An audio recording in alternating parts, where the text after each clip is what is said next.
Welcome back. A quick update on n8 n2 version changes. I have upgraded to version 2 beta.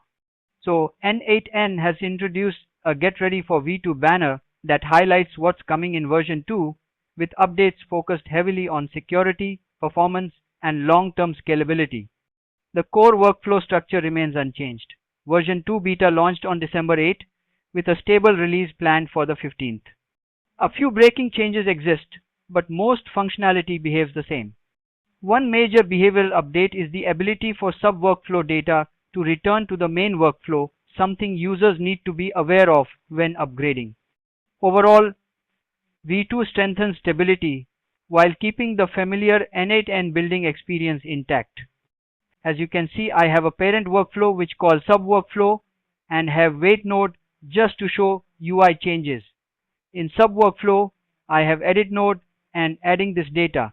The sub-workflow has to be published. From here, you can publish and unpublish from here. Now, if I execute the workflow, it waits for 2 seconds and call sub-workflow and returning sub-workflow data.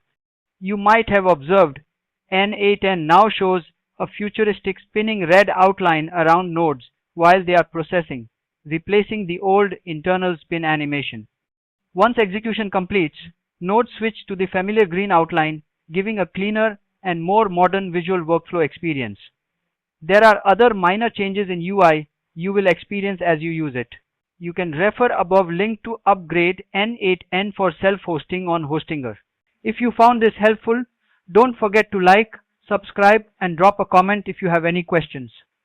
Thanks for watching and see you in the next video.